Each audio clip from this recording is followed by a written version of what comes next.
bersama dengan Mas Irfan akan mewawancarai mengenai penghargaan dan apresiasi sebagai karyawan. Dan pertanyaannya, menurut Anda, apakah apresiasi itu penting nggak sih untuk karyawan? Untuk karyawan ya, apresiasi itu sangat penting karena apresiasi itu merupakan penghubung korelasi antara karyawan dan perusahaan. Jadi ketika karyawan itu produktif, maka apresiasi itu pun diberikan. Apresiasi itu pun juga harus berimbang dengan punishment. Jika kan karyawannya kadang bekerja, kewajiban karyawan sih bekerja sesuai SOP dan juga ada bentuk punishment, tekanan dari perusahaan istilahnya untuk mencapai target. Nah, di balik itu jika punishment pun sudah dicapai, maka apresiasi itu akan diberikan oleh perusahaan. Maka apresiasi sangat penting sebagai korelasi antara perusahaan dan karyawan. Baik, untuk pertanyaan yang kedua, Anda apakah pernah merasa selama bekerja keras itu kurang diakui? Bekerja keras kurang diakui itu kadang kan diukur sama dari sistem KPI. Jadi KPI itu key performance individu ya, key performance individu kalau nggak salah. Jadi benar perusahaan itu membuat KPI itu direalisasikan oleh karyawan agar pekerjaannya itu terukur. Nah kadang kan kalau pekerjaan keras yang dinilai dari satu sisi ya, contohnya dinilai dari karyawan satu pihak lah. Paradigmanya akhirnya kan saya sudah bekerja keras tapi belum ada reward dan lain-lain. Maka dari itu adanya KPI, key performance individu itu jadi mengukur kinerja karyawan. Nah dari itu akhirnya kan kita temukan win-win solution ya, antara perusahaan dan juga karyawan. Jadi karyawan itu benar-benar kerja sesuai aturan yang ada, sesuai tahapan di KPI itu. Jadi nggak ada merasa pekerjaan itu dirasa berat tapi nggak ada reward. Karena kan sudah dikunci dari KPI itu.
Halo, kami dari kelompok 1 akan membahas tentang pentingnya reward dan recognition. Jadi berdasarkan hasil wawancara kami semua tadi dengan Mas Irfan selaku manajer Suryaman, ternyata yang disampaikan beliau sejalan dengan yang disampaikan oleh Mbak Anita pada podcast di Nyalacan. Jadi topik ini penting karena ternyata banyak karyawan yang sudah bekerja keras tetapi usahanya tidak dihargai. Ini mempengaruhi kinerja, motivasi, dan juga keputusan mereka untuk tetap bertahan atau resign dari perusahaan. Menurut hasil riset menunjukkan bahwa lebih dari setengah karyawan itu memilih keluar dari perusahaannya bukan disebabkan karena gaji, melainkan disebabkan karena merasa tidak dihargai di tempat kerjanya. Jadi masalahnya di sini itu bukan karena upah ya, melainkan karena hubungan psikologis antara pekerja dan tempat kerjanya. Jadi misalnya kontribusi karyawan ini dianggap biasa saja sama perusahaan, maka dampaknya bisa ke motivasinya yang menurun, produktivitasnya, loyalitasnya yang melemah. Jadi apresiasi ini bukan hanya sekedar tambahan bonus, melainkan bagian dari kebutuhan emosional manusia dalam bekerja. Benar banget guys, ini juga sejalan dengan teori kebutuhan Maslow. Motivasi kerja itu tetap bertahap. Awalnya orang bekerja untuk memenuhi kebutuhannya seperti makan, transportasi, dan tempat tinggal. Setelah itu tercapai, motivasi akan berpindah ke kebutuhan yang lebih tinggi, yaitu pengakuan dan penghargaan. Artinya, karyawan bisa saja digaji cukup karena tidak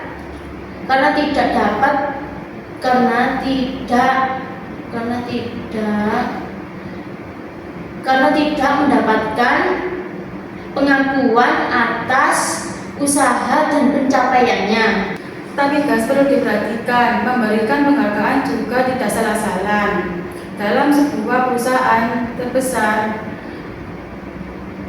dengan karyawan banyak, kalau semua sama rata, kalau semua sama rata, maknanya hilang. Benar banget, kalau dibagikan semua berarti kan ada rasa iri ya.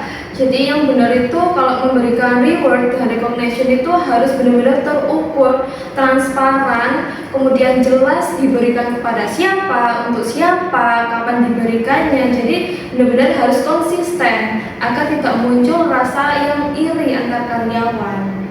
Nah, penghargaan ya. Kalau kita bahas mengenai penghargaan, ada penghargaan yang efektif terdapat 3 ciri, yaitu yang pertama, sasarannya pas, di mana diberikan kepada orang yang benar-benar berkontribusi. Kemudian konteksnya tepat, tidak lebih maupun tidak kurang. Dan yang terakhir yaitu tulus dan terlihat, di mana menyatakan secara nyata, bukan hanya sekedar formalitas saja. Nah, kuncinya itu bukan dari besar kecilnya reward, tetapi apakah penghargaan tersebut benar-benar berdampak kepada karyawan secara nyata atau tidak.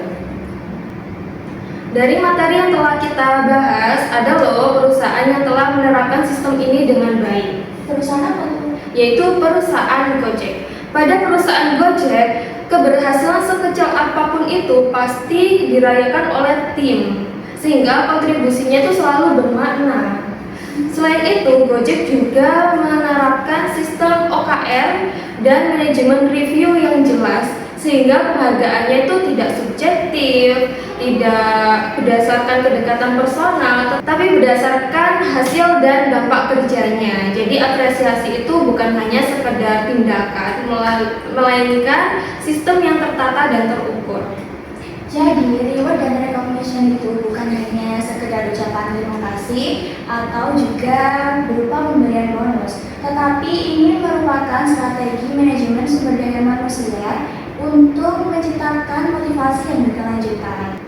Ketika pemberian penghargaan dilakukan dengan cara transparan, tulus, dan juga tepat, maka akan tercipta motivasi kinerja yang semakin meningkat, kinerja tim yang stabil, dan juga tingkat loyalitas karyawan yang jauh lebih kuat.